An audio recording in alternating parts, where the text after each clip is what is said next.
Assalamualaikum warahmatullahi wabarakatuh.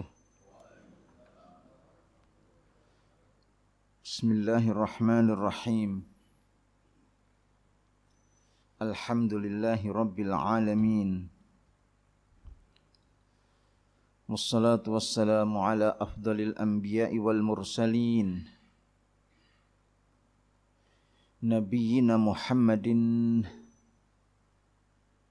wa ala alihi wa ashabihi ajma'in.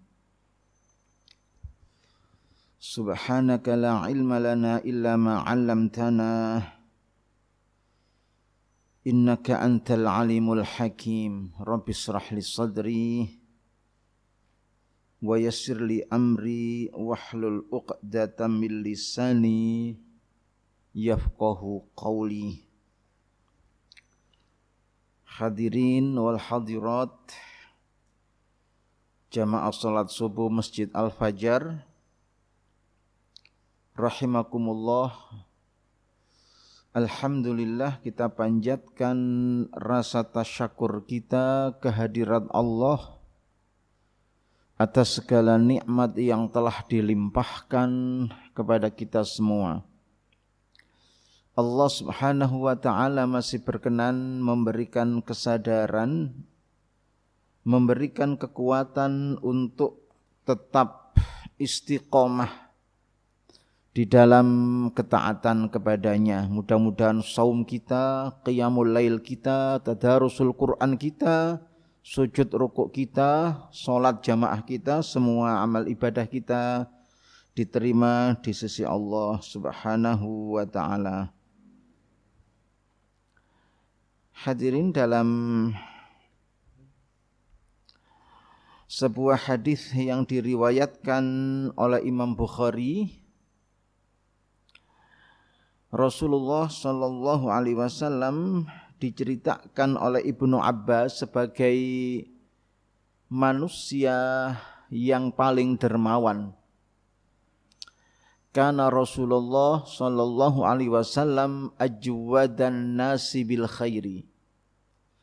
Adalah beliau sallallahu alaihi wasallam paling dermawannya orang, paling gandrungnya orang pada kebaikan. Wa kana ajwadu ma yakunu fi Ramadan. Kedermawanan beliau menjadi-jadi. Bahasa Jawanya ndadi. Saat bulan Ramadan, hina yalqahu Jibril, ketika Jibril menemuinya. Wa kana Jibrilu alaihi salam yalqahu kulla lailatin min Ramadan yudarisuhul Quran. Adalah Jibril datang menemui Rasulullah pada setiap malam bulan Ramadan untuk tadarusul Quran, mengecek hafalan Nabi, membenarkan barangkali ada yang tidak tepat dan lain sebagainya. Wa kana ajwadu bil khairi minar rihil mursala. Adalah Rasulullah itu lebih dermawan daripada angin yang bertiup kencang. Hadirin, dari hadis ini kita bisa mengambil satu pelajaran, ya paling tidak, bahwa bulan Ramadan ini ada bulan sedekah dan bulan Quran. Syahrus sedekah wa syahrul Quran. Dikatakan bulan sedekah karena kedermawanan Rasulullah memuncak justru pada saat bulan Ramadan. Dan digambarkan dalam satu masal atau perumpamaan seperti rihun mursalah, angin yang bertiup kencang. Kita tahu kalau angin itu bertiup kencang, maka kesujukannya itu mengena pada semua orang. Tidak pandang bulu, tidak tebang pilih, ya, tidak pilih kasih, semua orang terkena efek sejuknya tadi. Demikianlah kedermawanan Rasulullah itu mengena pada semua orang, atau semua orang memperoleh manfaat dari kedermawanan beliau.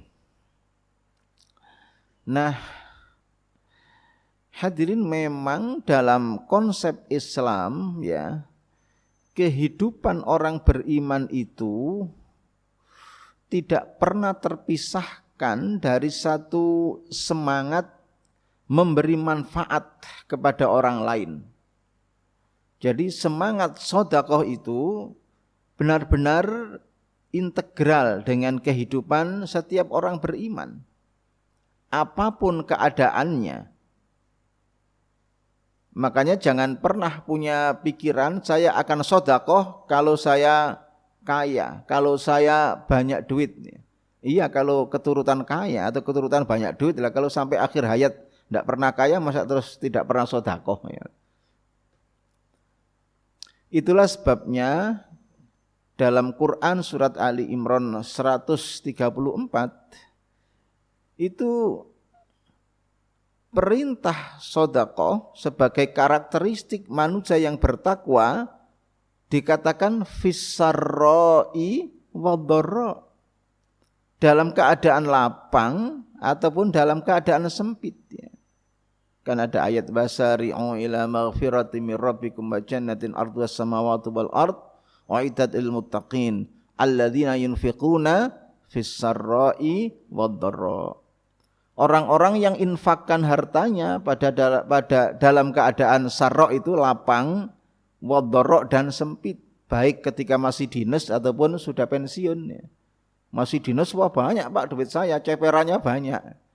Kalau sudah pensiun ya 80% dari gaji pokok itu kalau PNS ya. Tapi kalau pensiunnya BUMN ya sak belengan itu kayak belanggur gitu, beler itu banyak ya. Kalau ASN ya sekarang ya dikit. Saya punya kuliah di FK UNER. Saya tanya, Bu Profesor, berapa pensiunnya?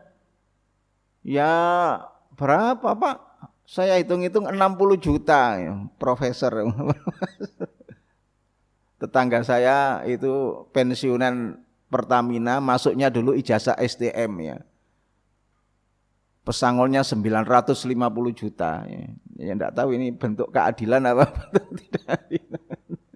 Jadi yang nulis jurnal tiap semester ya harus dimuat jurnal reputasi internasional itu ketika pensiun, terus kemudian bergelar guru besar itu pensiunnya hanya pesangolnya hanya 60 juta.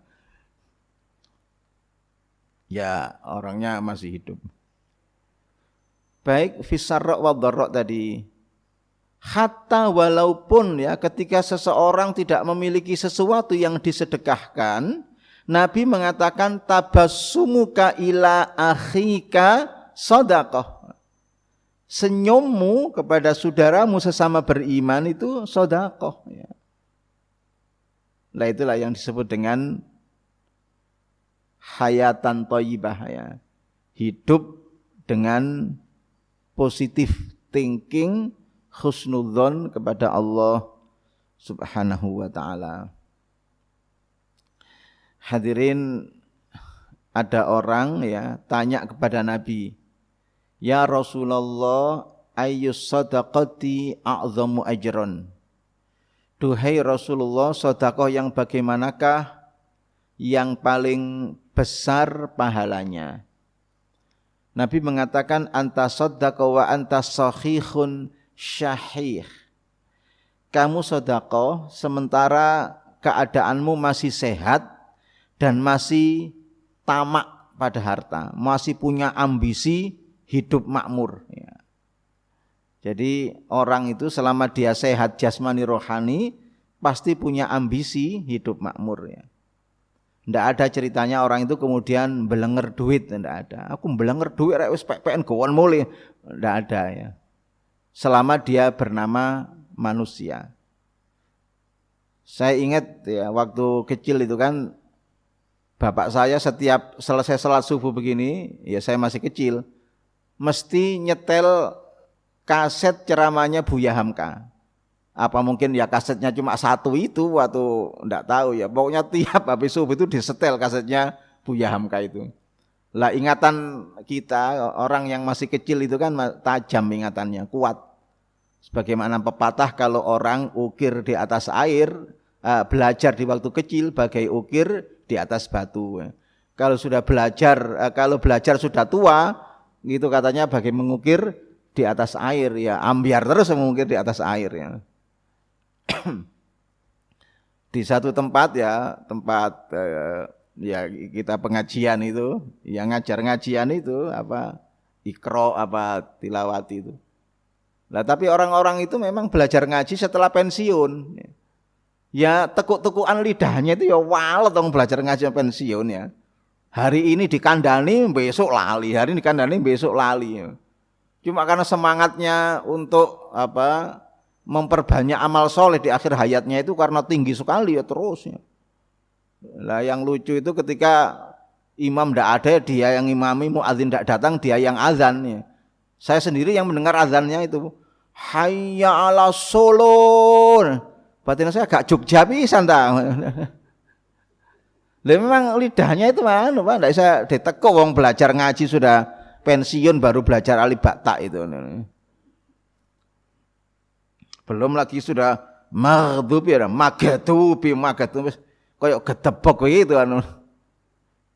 Namanya belajar sudah tua dan itu tidak ada masalah memang. Kadar kemampuannya seperti itu ya tentu saja Allah Maha tahu ya. Baik, kembali kepada persoalan tadi ya. Jadi apa wa anta sahihun syahih ya. Tadi kami cerita tentang ceramahnya Buya Hamka. Nah Buya Hamka dalam ceramahnya itu menyebut seorang sastrawan Rusia, Tolstoy namanya ya. Tolstoy itu cerita bahwa ada tuan tanah di Rusia sana yang pengen nguji para buruh perkebunan yang kerja di tanahnya itu. Sebagai orang marginal ya, sebagai kelompok proletar itu juga punya ambisi untuk hidup makmur seperti saya ini, mereka juga punya ambisi. Katanya tuan tanah itu panggil semua buruh itu ditanya, apakah kalian pengen punya tanah seperti yang saya miliki ini? Wah semuanya mengatakan tuan, kami ini turun temurun hanya sebagai buruh tani, buruh perkebunan, tidak pernah punya tanah. Ya tentu kami bergembira kalau ada kesempatan bisa punya tanah. Mudah syaratnya kalian akan punya tanah dalam jumlah yang kalian inginkan ya. Berjalanlah dari depan rumah saya ini ya, ke arah barat. Tapi syaratnya nanti ketika matahari tenggelam kalian juga harus di depan rumah ini. Berangkatnya ketika matahari terbit, pulangnya ketika matahari terbenam, dan depan rumah saya ini start juga finishnya. Kan mudah sekali syaratnya. Maka orang-orang itu pun berangkat ya. Ketika berangkat semangatnya luar biasa, ada yang berlari, ada yang jalan ngincilik dan seterusnya. Sampai ketika tengah hari dia sudah jauh. Sebenarnya pengen balik ke rumah juragannya tadi supaya saat matahari tenggelam dia bisa di situ. Tapi ia dibisiki ya oleh hawa nafsunya. Loh, jangan kembali, kalau kamu melangkah saja 1 jengkal tanahmu itu bertambah 0,5 meter. Setiap kali akan kembali itu dia punya pikiran, kalau saya melangkah 1 langkah lagi tanah saya bertambah 0,5 meter, terus begitu sampai tidak terasa ya matahari sudah berwarna kuning condong ke arah barat. Wah sudah balik lari sifat kuping. Ya kan tenaganya tidak sama antara berangkat dan pulang itu. Waktunya ngeblak semua. Dapat tanah hanya 1 kali 2 meter itu menanam jasadnya tadi ya. Kemudian Buya Hamka menyitir hadis Nabi, laukana li bani Adam wadiyani minadz-dzahabi wal fiddati labtagha wadiyatan ukhra ya. Seandainya anak Adam atau manusia ini dikasih Tuhan 2 lembah satu lembah emas, satu lagi lembah perak, pasti dia pingin lembah-lembah yang lainnya. Wala yamla'u batna ibni Adam illa turab, dan tidak ada yang bisa menyelesaikan perut Bani Adam itu kecuali debu yang menyumbat mulutnya. Maksudnya kecuali kalau sudah ditanam di dalam tanah baru selesai ambisinya gitu. Nah, mengantisipasi hal yang seperti itulah saya kira Al-Qur'an kemudian memberikan bimbingan kepada kita ya. Fisarra wa dharra tadi. Anak-anak kita yang berangkat Jumatan itu kita kasih duit 2.000, itu enggak main-main 2.000 itu. Memang kecil, tapi dalam konteks pembelajaran itu memiliki makna yang sangat besar ya. Saat gede nanti ketika anak-anak itu menyadari, apalagi kemudian hidup berkecukupan, dia tidak disuruh orang pasti akan infakkan hartanya karena sudah terlatih sejak kecil oleh orang tuanya, yakni ketika Jumatan dikasih duit 2.000 tadi. Baik, yang kedua tadi kami katakan sebagai bulan Quran. Karena Jibril yudarisul Quran, datang menemui Rasulullah untuk deres Al-Quran. Memang ada riwayat ya, sebab nuzul dari turunnya ayat la tuharrik bihi lisanaka lita'jala bih inna alaina jam'ahu wa qur'ana fa idza qara'nahu fattabi' qur'ana thumma inna alaina bayanah. Al-ayah itu surat Al-Qiyamah. La uqsimu biyaumil qiyamati wa la uqsimu bin nafsil lawwamah. Al-ayah. Itu setiap kali Jibril menyampaikan wahyu kepada Nabi, Nabi itu gak serantan. Jibril belum selesai ditirukan. Jibril belum selesai ditirukan. Kuatir selak gak nututi kemudian tidak bisa menghafal. Ya kan wajar saja itu.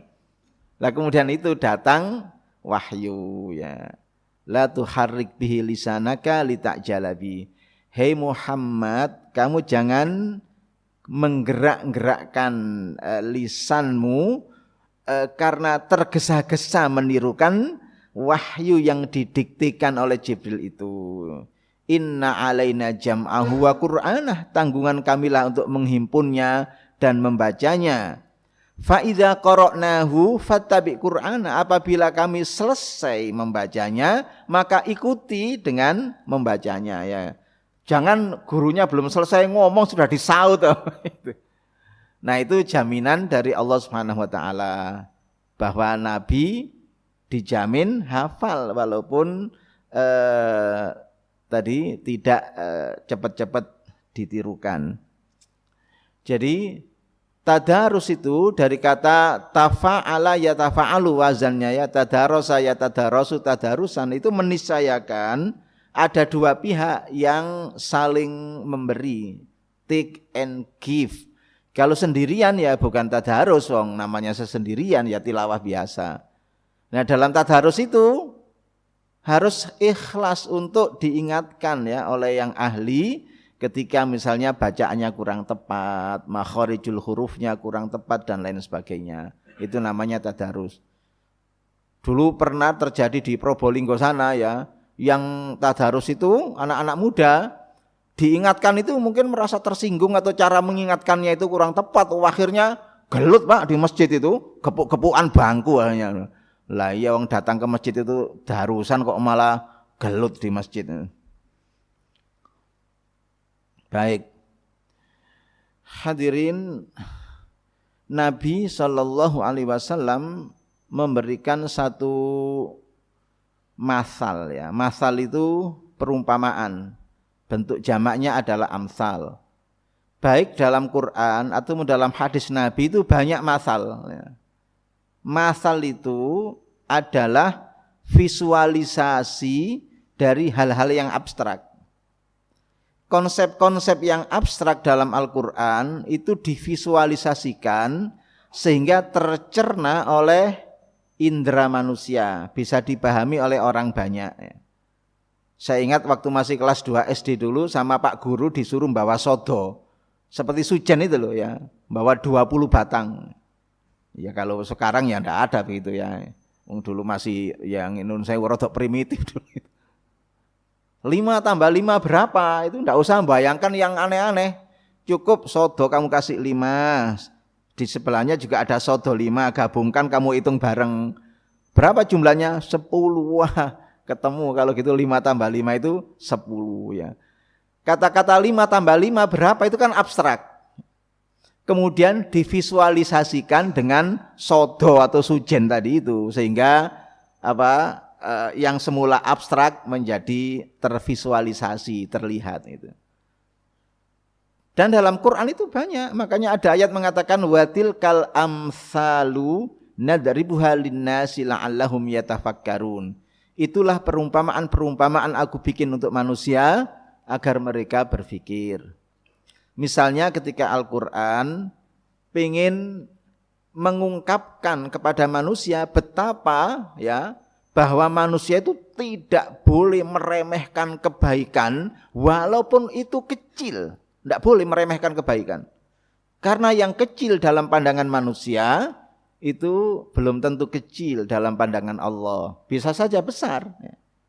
Kemudian dimasalkan.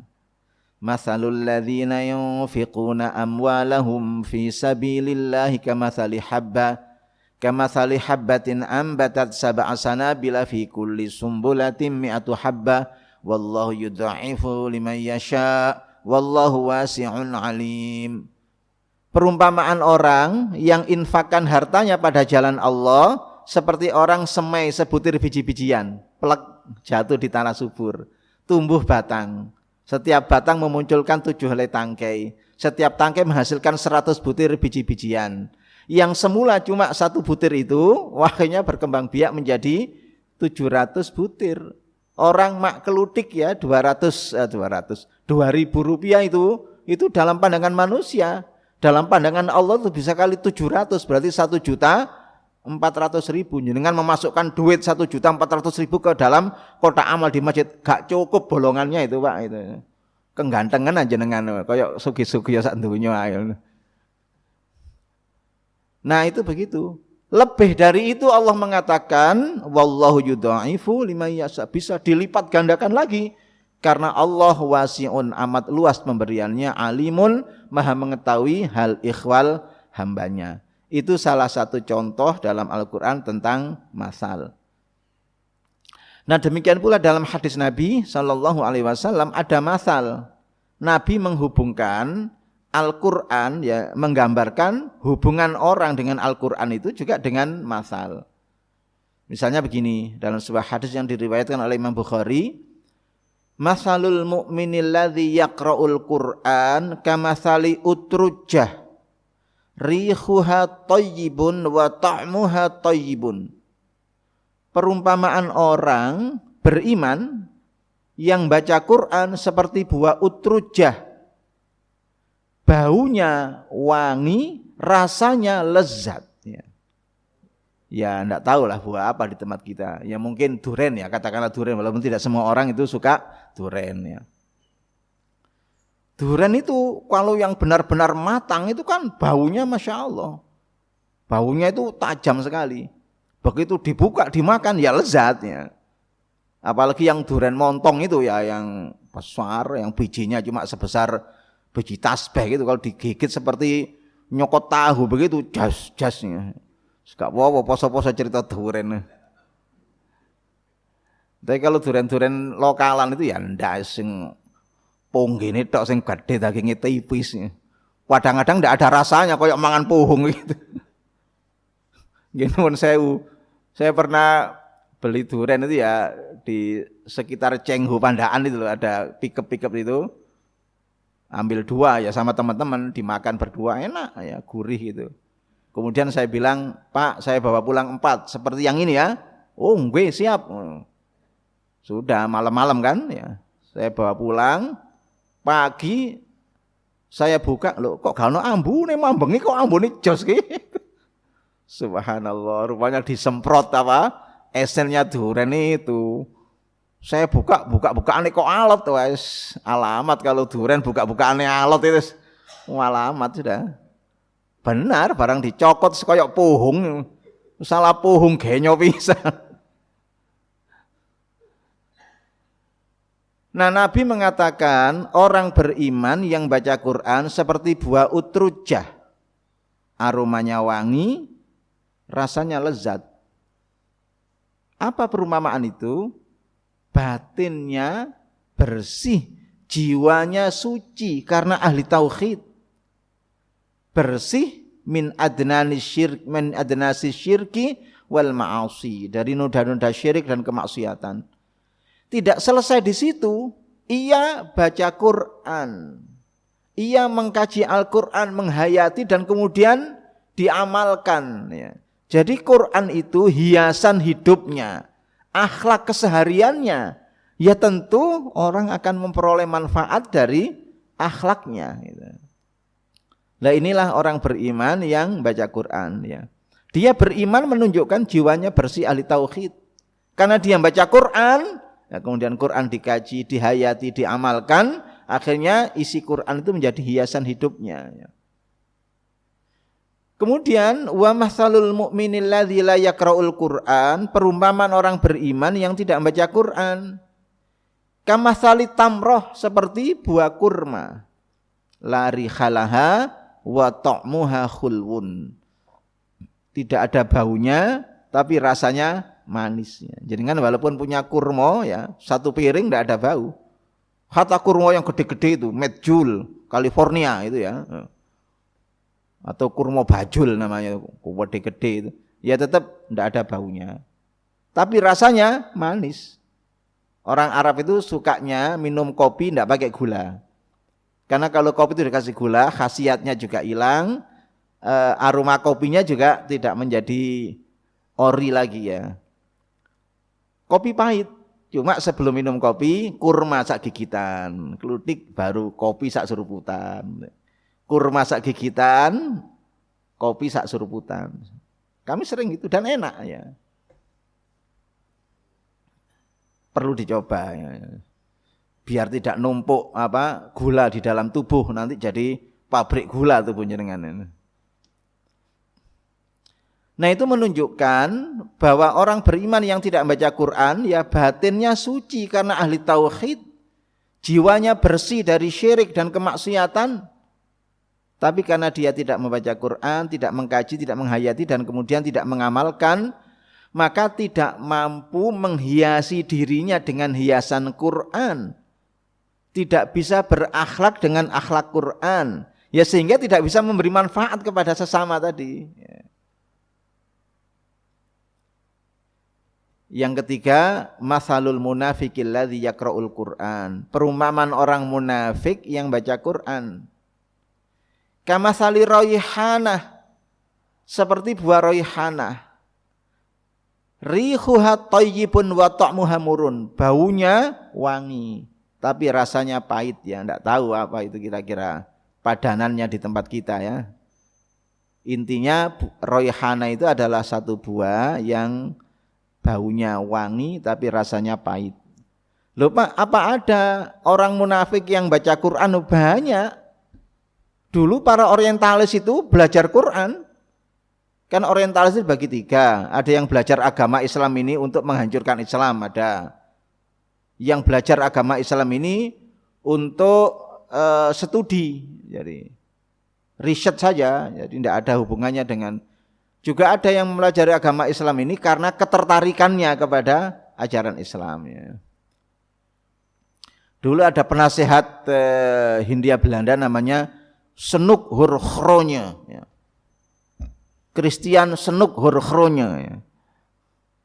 Pronunciation-nya betul Pak Gatot ini. Saya diajari Pak Gatot. Yang relatif paham istilah-istilah Belanda. Jadi Senuk Hurchronje itu doktor dari Leiden University bidang bahasa Arab. Ya. Oh, enggak main-main Pak, mau kitab gondol seperti ini ya. Biasa dia memang ahli. Kalau khutbah yang dengarkan nangis, kepiyir gitu saking enaknya khutbahnya itu. Ya sudah. Rugi donya gak dadi apa, rugi ilmu bakal cilaka. Akhirnya ndak ada yang suka duit orang Jawa itu. Karena ndak punya duit ya anaknya ndak ada yang sekolah. Akhirnya yang jadi dokter ya anak-anaknya Belanda, anaknya orang Jawa ya jadi dukun. Dukun ndak ada sekolahnya gitu no. Ya berbekal lading di bengkong-bengkong titik jarine keris terus jadi dukun udah. Lah Senogorokoronya itu mempelajari Islam untuk menghancurkan umat Islam. Dia heran kenapa setiap kali ada pemberontakan pasti aktor utama atau paling tidak aktor di belakang layar bergelar haji. Heran, ada apa? Orang biasa-biasa saja kok pulang haji itu kereng melawan Belanda itu. Diselidiki ke Mekah sana. Menyamar dengan nama Abdul Ghaffar. Syekh di Mekah sana tidak percaya. Franji itu sebutan untuk orang asing, tidak boleh masuk tanah suci. Senogorokoronya mengatakan saya Islam, namanya saya Abdul Ghaffar. Dites 45 hari, diselidiki, syahadatnya gena, membaca Qurannya tepak, sarjana bahasa Arab, Pak. Sholatnya ya bener 5 waktu. Akhirnya boleh masuk Mekah pergi haji. Padahal di situ dia sedang memata-matai umat Islam Indonesia itu apa yang dikerjakan di Mekah itu. Wong berangkat ya Kang Jo Kang Min pulang menjadi Haji Ahmad gitu. Itu kok moro langsung melawan Belanda. Nah itu diselidiki apa ya ternyata mereka ketemu orang Turki, ketemu macam-macam dan ada apa pencerahan di sana. Tapi karena dia seorang akademisi, pulang bawa tulisan namanya Perayaan Mekah itu. Ya tentu dalam bahasa Belanda setelah diterjemahkan oleh Inis dalam bahasa Indonesia judul bukunya itu namanya Perayaan Mekah. Karena dia akademisi. Ka'bah itu panjang lebarnya berapa, tingginya berapa, saat itu semuanya dicatat dengan. Karena dia nulis laporan itu untuk kepentingan Hindia Belanda, termasuk kegiatan orang Indonesia di sana, termasuk pribumi haji yang dibujuki orang Arab itu dicatat di sana. Ganti nama itu mahal Pak dulu namanya. Berangkat haji namanya Paimin, ya pulang jadi Haji Hasanuddin gitu. Itu mahal. Ada apa namanya ritualnya. Sama itu kaya Paimin wasamakallah bihaj Hasanuddin. Itu mau jadi ganti sudah pulang dipanggil Min gak noleh Pak sudah itu. Panggil Haji Hasanuddin baru noleh.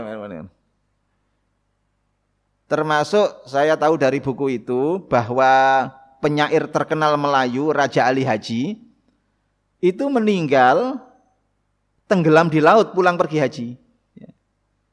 Kan Gurindam 12 jangan ingat ya kalau pelajaran sastra Indonesia dulu yang mengarang Gurindam 12 itu adalah pujangga Melayu Raja Ali Haji. Itu meninggal karena kapalnya karam di Laut Hindia saat pulang pergi haji. Nah itulah gambaran orang munafik yang batinnya busuk, punya agenda jahat untuk umat Islam, tapi dia baca Quran, ya, sehingga orang lain melihat sebagai orang yang baik ya karena baca Quran. Lah yang terakhir masalul munafiqil ladzi la yaqra'ul Quran kamatsali Hanzalah. Orang munafik yang tidak membaca Quran seperti buah Hanzalah. Dulu kiai saya mengartikan Hanzalah itu woh gutrawali. Saya belum pernah tahu apa woh gutrawali. Tidak ada baunya, rasanya pahit. Ya, tidak ada baunya, rasanya pahit. Ya sudah batinnya busuk karena munafik tadi, terus kemudian tidak menunjukkan kebaikan sama sekali dalam hidupnya. Demikianlah yang bisa kami sampaikan pada kuliah subuh pagi hari ini. Mudah-mudahan bermanfaat ya. Mohon maaf apabila ada kelebihan ataupun kekurangan. Aku qauli hadza wassalam.